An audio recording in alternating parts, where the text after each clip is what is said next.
জমিনের হানি সব উড়াই লই গেছো গই গাছপালা তরুলতা এই ঘর বিড়া সব উড়াই লই গেছো গই সব উড়াই লই গেছে। টেন সর্ব সব উড়াই লই গেছে। খাবার ব্যবস্থা নাই, থাকার ব্যবস্থা নাই।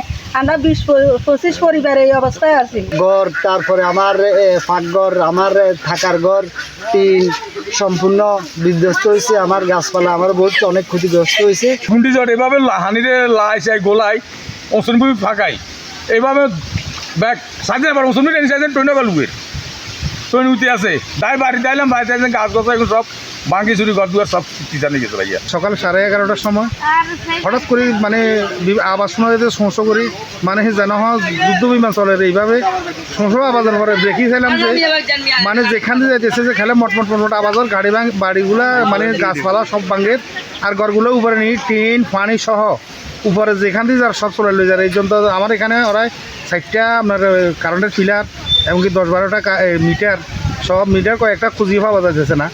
আর এর মধ্যে আমাদের এখানে আপনার এই 18-20টা ফ্যামিলি খুব ক্ষতিগ্রস্ত।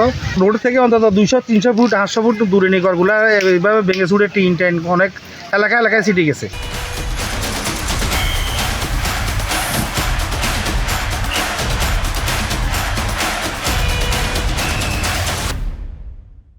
ঘর উড়ে নিছে আর কারোটা তাঁতি আঙ্গো 11টা বা 11:30টার মধ্যে মানে এই গাছ হইতে ঘর হইতে দেওয়ার হইতে এই কিছুদিন আগে আমার বাড়িতে লোন করি আর এই ঘর দুয়ার দিয়ে গেছে।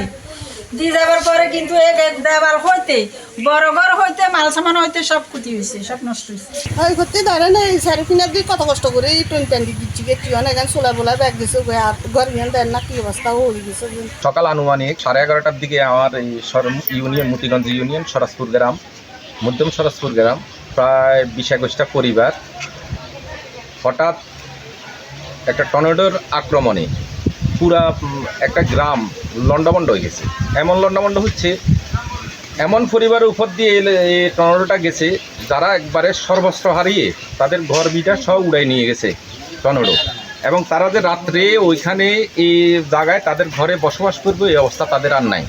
আপনারা তো দেখছেন এখানে কি অবস্থা, এখানের পরিবেশ কি অবস্থা, গাছপালা কত বড় বড় গাছপালা ঘরের উপর পরিবেশে এবং ঘরের ছালসহ সম্পূর্ণ ছাল উড়ে নিয়ে গেছে।